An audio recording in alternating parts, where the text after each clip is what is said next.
ഇവിടെ കാണാം ഒരു വട്ടം നമ്മൾ ജസ്റ്റ് ഇപ്പൊ വെള്ളം ഒഴിച്ചൊന്ന് എടുത്തിട്ടുള്ളൂ. അപ്പോഴേക്കും അതിന് എത്രത്തോളം ചെളി ഉണ്ടെന്ന് ഇപ്പൊ ചേച്ചി കയ്യിലെടുത്ത് കാണിച്ചു തരും. എത്ര ചെളി ഉണ്ടെന്ന് നിങ്ങൾക്ക് ഇവിടെ കാണാം. അപ്പൊ അതാണ് നമ്മൾ രണ്ടാമത്തെ ട്രിപ്പൊക്കെ ഇടിക്കേണ്ട വെള്ളം കളഞ്ഞുകൊണ്ടിരിക്കുകയാണ്. എത്രത്തോളം കല്ലാന്ന് നോക്കിയാൽ നമ്മൾ ഓരോരുത്തപ്പോ എന്ന് കിട്ടിയുള്ള കല്ലാണ്. അപ്പൊ ഈ മഞ്ഞൾ നമ്മളിപ്പോ ഒരു വട്ടമാണോ കഴുകുക? അല്ല, ഒരു 4 പ്രാവശ്യമെങ്കിലും കഴുകും. 4 പ്രാവശ്യമെങ്കിലും കഴുകിയാലാണ് ഫുൾ ആയിട്ട് ഇത് ക്ലീൻ ആവത്തുള്ളൂ അല്ലേ? ഹലോ, എല്ലാവർക്കും നമസ്കാരം. നമ്മുടെ പുതിയൊരു വീഡിയോയിലോട്ട് എല്ലാവർക്കും സ്വാഗതം. അപ്പൊ ഞാനിപ്പോ നിൽക്കുന്നത് ടേസ്റ്റി ഫ്ലവർ മിൽ എന്ന് പറഞ്ഞൊരു മില്ലിലാണ്. അപ്പൊ ഇവിടുത്തെ വിശേഷങ്ങളും കാര്യങ്ങളൊക്കെയാണ് നമ്മൾ ഇന്നത്തെ വീഡിയോയിൽ പറയാനായിട്ട് പോകുന്നത്. അപ്പൊ നേരെ നമ്മുടെ വീഡിയോയിലോട്ട് കടക്കാനുള്ളതാണ്. ദേവരാജൻ ചേട്ടാ, അപ്പൊ എത്ര നാളായി ഇങ്ങനെ ഒരു സംരംഭം തുടങ്ങിയിട്ട്? ഞാൻ ഇപ്പോൾ തുടങ്ങിയിട്ട് 1.5 വർഷമായി. 1.5 വർഷമായി തുടങ്ങിയിട്ട്.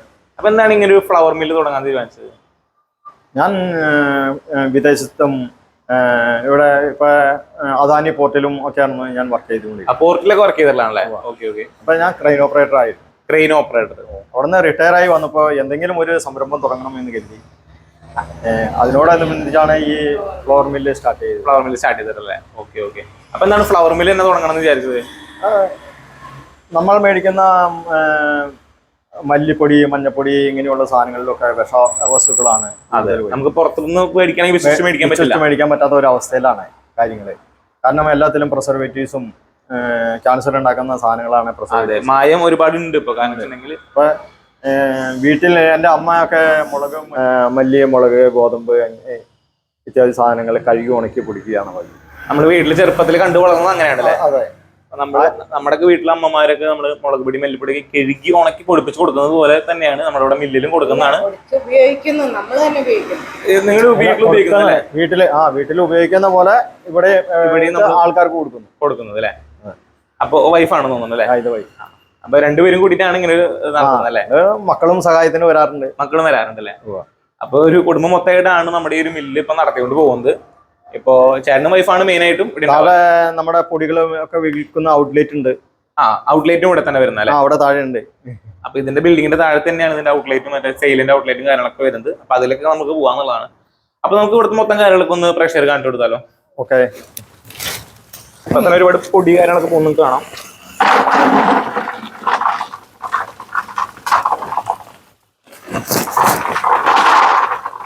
നമ്മളിപ്പോ എന്താ ചെയ്യാൻ പോകുന്നത്? ഇത് നമ്മൾ വാഷ് ചെയ്യാൻ പോണു. മഞ്ഞൾ വാഷ് ചെയ്യാൻ പോണല്ലേ? ഓ, ഇതില് ഒരുപാട് ചെളി ഉണ്ട് തോന്നുന്നു അല്ലേ? അതെ. നമുക്കിവിടെ കാണുമ്പോ തന്നെ മനസ്സിലാവും ഇപ്പൊ നല്ല മഞ്ഞളാണ്. മഞ്ഞൾ നല്ലതാ, നാടൻ മഞ്ഞളാണ്. നാടൻ മഞ്ഞളാണ്. അപ്പൊ നമ്മൾ ഇവിടെ നല്ല രീതിയിൽ കഴുകിയെടുക്കാൻ പോവാണ്. അപ്പൊ ചേട്ടാ, ഈ ഒരു സെറ്റപ്പ് നമ്മള് ഇതിനു വേണ്ടി ചെയ്തതാണോ? കഴുകാൻ വേണ്ടിട്ട് എടുത്താണ് നമ്മള് ഇതുപോലെ കഴുകി എടുക്കാൻ വേണ്ടിട്ടല്ലേ? അപ്പൊ ഈ മഞ്ഞളും മാത്രമാണോ അതോ എല്ലാ സാധനങ്ങളും ഇതുപോലെ കഴുകിയിട്ടാണോ ചെയ്യുന്നത്? നമ്മള് എല്ലാ സാധനങ്ങളും പൊടികളും ഉണ്ടാക്കുന്നതും കഴുകി ഉണക്കിയിട്ടാണല്ലേ? മുളക്, മല്ലി, മഞ്ഞള്, റാഗി, ഗോതമ്പ്, കാശ്മീരി മുളക് എല്ലാം. അപ്പൊ കഴുകി എടുക്കാൻ പറ്റുന്ന എല്ലാ സംഭവവും നല്ല വൃത്തിയായി കഴുകി എടുത്തിട്ടാണ് ഇവിടെ കൊടുക്കുന്നത്. അപ്പൊ ഈ മഞ്ഞൾ നമ്മളിപ്പോ ഒരു വട്ടമാണോ കഴുകുക? അല്ല, ഒരു 4 പ്രാവശ്യമെങ്കിലും കഴുകും. 4 പ്രാവശ്യമെങ്കിലും കഴുകിയാലാണ് ഫുൾ ആയിട്ട് ഇത് ക്ലീൻ ആവത്തുള്ളൂ അല്ലേ? 4 വട്ടെങ്കിലും മിനിമം കഴുകി എടുത്തിട്ടാണ് ഇത്രയും ക്ലീൻ ആക്കിയിട്ടാണ് ഇവിടെ ചെയ്യുന്നത്. ഒന്നും കൂടെ കാണാം. ഒരു വട്ടം നമ്മൾ ജസ്റ്റ് ഇപ്പൊ വെള്ളം ഒഴിച്ചൊന്ന് എടുത്തിട്ടുള്ളൂ. അപ്പോഴേക്കും അതിന് എത്രത്തോളം ചെളി ഉണ്ടെന്ന് ഇപ്പൊ ചേച്ചി കയ്യിലെടുത്ത് കാണിച്ചു തരും. അപ്പൊ എത്ര ചെളി ഉണ്ടെന്ന് കൂടെ കാണാം. ജസ്റ്റ് ഒരു വട്ടം നമ്മളൊന്ന് വെള്ളത്തിൽ ഇട്ടിട്ടുള്ളൂ. അപ്പോഴേക്കും ഇത്രയും ചെളി വന്നു. അപ്പൊ ഇതൊരു 4-5 വട്ടം കഴുകി വൃത്തിയാക്കിയിട്ട് നമുക്ക് കൂടെ പൊടിപ്പിച്ച് കൊടുക്കാനായിട്ട് പറ്റത്തുള്ളൂ. പൈപ്പ് ഓണാക്കി ആദ്യത്തെ ട്രിപ്പ് കളഞ്ഞതിന്റെ ചെളി നമുക്ക് കൂടെ കാണാം. പോയിക്കൊണ്ടിരിക്കുകയാണ്. നമ്മൾ വെള്ളം ഒഴിച്ച് കളഞ്ഞതാണ്. അത് രണ്ടാമത്തെ ട്രിപ്പ് ഓണാക്കിയിട്ട് അടുത്ത ട്രിപ്പ് കഴുകാൻ പോവാണ്. അപ്പൊ നമ്മൾ രണ്ടാമത്തെ ട്രിപ്പ് കഴുകിയതിന്റെ വെള്ളം കളഞ്ഞുകൊണ്ടിരിക്കുകയാണ്. രണ്ടാമത്തെ ട്രിപ്പിൽ എത്ര ചെളി ഉണ്ട് നിങ്ങൾക്ക് ഇവിടെ കാണാം. ആദ്യത്തെ ട്രിപ്പിലാണ് കുറച്ച് കുറവാണ്, എന്നാലും അത്യാവശ്യം ചെളി പോകുന്നുണ്ട്. നമ്മളിപ്പോ അടുത്ത ട്രിപ്പ് വെള്ളം കളഞ്ഞുകൊണ്ടിരിക്കുകയാണ്. അപ്പോൾ മുമ്പത്തേനേക്കാളും ഇത് കുറവാണ്, ചെളി കുറവാണ്. ഇതേപോലെ ഗ്രാജുവലി കുറഞ്ഞിട്ടാണ് ചെളി പോവുക ഫുള്ളായിട്ട്. അതുകൊണ്ടാണ് നമ്മൾ ഇതുപോലെ 3-4 വട്ടത്തെ കഴുകി വൃത്തിയാക്കി എടുക്കുന്നത്.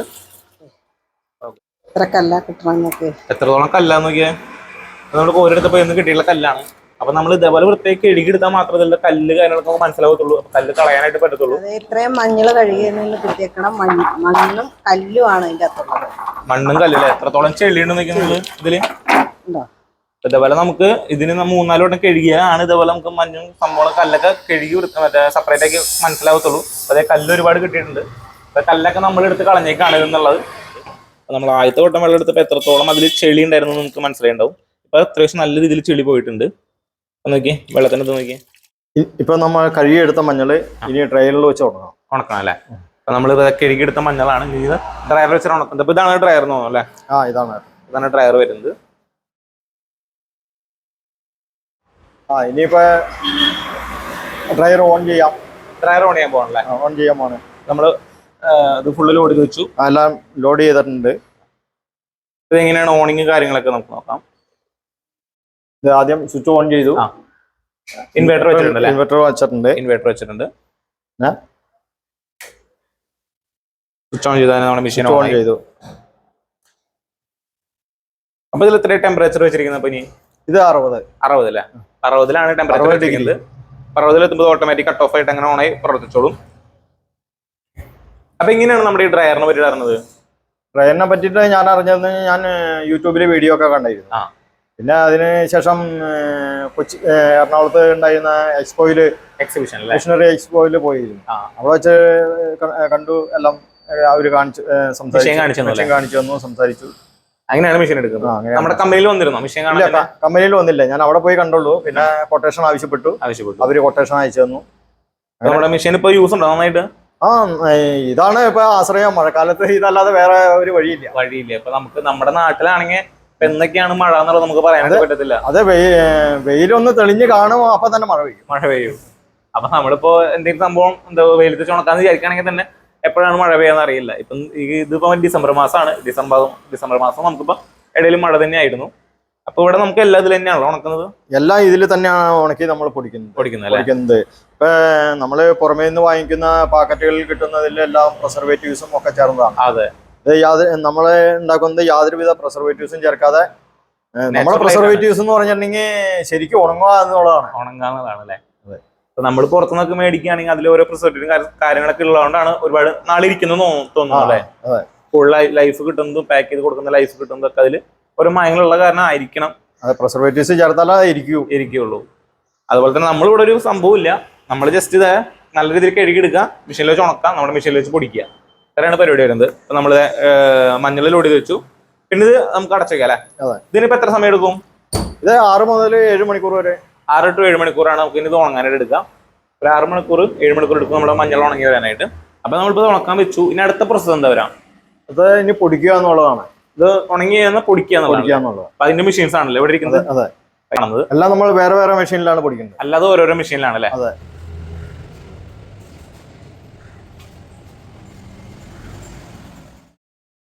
ഇത് സർഗം മില്ലറ്റ് ആണ്. സർഗം മില്ലറ്റ്. ഇത് പേൾ മില്ലറ്റ്. ഇത് റാഗി, അതായത് ഫിംഗർ മില്ലറ്റ്. ഇത് നമ്മുടെ ഉലുവ. പിന്നെ ഗോതമ്പ്. ഇതെല്ലാം കൂടിയും കൂട്ടി പൊടിച്ചാണ് ആട്ട ഉണ്ടാക്കുന്നത്. മൾട്ടി മില്ലറ്റ് ആട്ട അല്ലെ? മൾട്ടി മില്ലറ്റ് ആട്ട എന്നാണ് പേര്. അപ്പൊ ഇത്രയും നമുക്ക് ഹെൽത്തി ആയിട്ടുള്ള ഒരു ഫുഡ് ഉണ്ടാക്കാൻ വേണ്ടിയിട്ടാണ്. നമുക്ക് ഇതുകൊണ്ട് എന്തൊക്കെ ഉണ്ടാക്കാൻ പറ്റും? ഇതുകൊണ്ട് ചപ്പാത്തി ഉണ്ടാക്കാം, ദോശ ഉണ്ടാക്കാം. ചപ്പാത്തി കൊണ്ടൊക്കെ ചപ്പാത്തി ഉണ്ടാക്കാം, ദോശ കൊണ്ടൊക്കെ ദോശ ഉണ്ടാക്കാം. അപ്പൊ നമുക്ക് ഹെൽത്തി ആയിട്ടുള്ളൊരു ഫുഡ് ഉണ്ടാക്കാൻ പറ്റിയിട്ടുള്ള നമുക്കൊരു സംഭവമാണ്. നമുക്ക് മില്ലറ്റ്സ് ഒക്കെ വെച്ചിട്ടുള്ള ഒരു ഐറ്റം ആണ് ചേട്ടാ ഇവിടെ ഇൻട്രൊഡ്യൂസ് ചെയ്തിട്ടുള്ളത്. മൾട്ടി മില്ലറ്റ് ആട്ട. ഇതൊക്കെ ഇങ്ങനെയാണ് ഇനി പൊടിച്ചെടുക്കുക? എല്ലാം കൂടി പൊടിച്ചെടുക്കുക. അപ്പൊ അതില് 31% മില്ലറ്റ്സ് വരും. ബാക്കി ഗോതമ്പ് അല്ലെ? 33% മില്ലറ്റ്സും ബാക്കി ഗോതമ്പും ആണ് നമ്മുടെ ഈ ഐറ്റത്തിന്റെ മെയിൻ സംഭവം. ഇതൊക്കെ കൂടി പൊടിച്ചിട്ടാണ് നമ്മുടെ മൾട്ടി മില്ലറ്റ് ആട്ട ഉണ്ടാക്കിയെടുക്കുന്നത്. അപ്പൊ നിങ്ങൾക്ക് ഇത് അടുത്താണല്ലോ നമ്മുടെ ഷോപ്പ് വരുന്നത്? അതെ. ഇവിടെ എന്തൊക്കെ സംഭവങ്ങൾ വരുന്നുണ്ട്? ഇത് മുളക് പൊടി, മല്ലിപ്പൊടി, മഞ്ഞപ്പൊടി, ഗരം മസാല, ചിക്കൻ മസാല, സാമ്പാർ പൊടി, റാഗിയുടെ പുട്ടുപൊടി, ഗോതമ്പ് പൊടി, ഗോതമ്പിന്റെ പുട്ടുപൊടി, കമ്പത്തിന്റെ പുട്ടുപൊടി, അങ്ങനെ എല്ലാവിധ പൊടികളും ഇവിടെ അവൈലബിൾ ആണ്. എല്ലാവിധ പൊടികളും അവൈലബിൾ ആണല്ലേ? മഞ്ഞപ്പൊടി, മുളക് പൊടി തൊട്ട് എല്ലാവിധ പൊടികളും അതുപോലെ തന്നെ മസാലകളും സംഭവങ്ങളൊക്കെ അവൈലബിൾ ആണ്.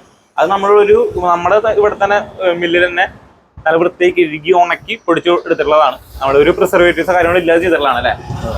അപ്പൊ അത്രയും നമുക്ക് വിശ്വസിച്ച് നമുക്ക് കൊടുക്കുന്ന സാധനങ്ങൾ മേടിക്കുക എന്നുള്ളതാണ്. അപ്പൊ നമുക്ക് ഈ ലൊക്കേഷനിലേക്ക് വരണമെന്നുണ്ടെങ്കിൽ എങ്ങനെയാണ് ലൊക്കേഷൻ എന്ന് പറഞ്ഞു കൊടുത്തോളൂ? മലയാറ്റൂര് വഴിയാ വരുന്നെങ്കിൽ മലയാറ്റൂര് പാലം കടന്നു കഴിഞ്ഞിട്ടുണ്ടെങ്കിൽ കുറിച്ചിലക്കോട് സെന്ററിൽ തന്നെയാണ് അല്ലേ? സെന്റർ തന്നെയാണ്. കുറുപ്പുംപടി വഴിയും വരാം. പെരുമ്പാവൂർ വഴിയാണെങ്കിൽ വല്ലം വഴി വരാം അല്ലേ? എറണാകുളം ജില്ലയിൽ മലയാറ്റൂരാണ്. മലയാറ്റൂരിന്റെ അടുത്ത് മലയാറ്റൂർ കഴിഞ്ഞ് കുറിച്ചിലക്കോട് എന്നാണ് സ്ഥലത്തിന്റെ പേര് വരുന്നത്. കുറിച്ചിലക്കോട് സെന്ററിൽ തന്നെയാണ്, റോഡ് സൈഡിൽ തന്നെയാണ്. ഇവിടെ വന്നിട്ടുണ്ടെങ്കിൽ വന്ന് മേടിക്കുക എന്നുള്ളതാണ്. അപ്പൊ ചേട്ടന്റെ നമ്പർ അവിടെ കൊടുത്തേക്കാം, ടേസ്റ്റ് ഫ്ലവർ മില്ലിന്റെ നമ്പർ കൊടുത്തേക്കാം, വിളിച്ചിട്ട് നിങ്ങൾക്ക് വരാന്നുള്ളതാണ്. അതുപോലെ നമുക്ക് കൊറിയർ ചെയ്ത് കൊടുക്കാൻ പറ്റും വീഡിയോ കാണുന്നവർക്ക്? പറ്റും. അപ്പൊ ഓൾറെഡി തന്നെ ഞാൻ ബോംബെക്കൊക്കെ അയച്ചു കൊടുക്കാറുണ്ട്. കൊടുക്കുന്നുണ്ടല്ലേ? പുറത്തേക്ക് ഓൾറെഡി ചെയ്യുന്നുണ്ടല്ലേ? ചെയ്യുന്നുണ്ട്. പിന്നെ ലീവിന് വരുന്ന ആൾക്കാര് UK യിലുള്ളവരും ഓസ്ട്രേലിയ, കാനഡ ഒക്കെ ഉള്ളവരൊക്കെ അതുപോലെ ഗൾഫ് കൺട്രിയോ ഒക്കെ ഇവിടുന്ന് സാധനങ്ങൾ വാങ്ങിക്കൊണ്ടുപോകാറുണ്ടല്ലേ? അപ്പോൾ ഓൾറെഡി ചേട്ടൻ ചെയ്യുന്നതാണ് കൊറിയർ സംഭവങ്ങളൊക്കെ. അപ്പൊ നിങ്ങൾക്ക് ഇവിടെ ടേസ്റ്റ് ഫ്ലവർ മില്ലിൽ വിളിച്ചിട്ടുണ്ടെങ്കിൽ അത്രയും നല്ല ഓർഗാനിക് ആയിട്ടുള്ള ഹെൽത്തി ആയിട്ടുള്ള മസാലകളും നമ്മുടെ ധാന്യപ്പൊടികളും മഞ്ഞൾപ്പൊടികളും സംഭവങ്ങളൊക്കെ മേടിക്കുക എന്നുള്ളതാണ്.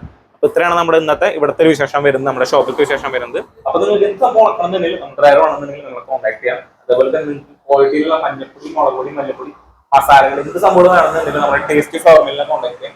ടേസ്റ്റി ഫ്ലവർ മില്ലിൽ നമ്പർ വീഡിയോ കൊടുത്തിട്ടുണ്ടായിരിക്കും. അപ്പൊ ഇത്രയാണ് നമ്മുടെ ഇന്നത്തെ ഒരു വീഡിയോ വരുന്നത്. അപ്പൊ അടുത്ത നല്ല വീഡിയോ ആണെന്നായിരിക്കും.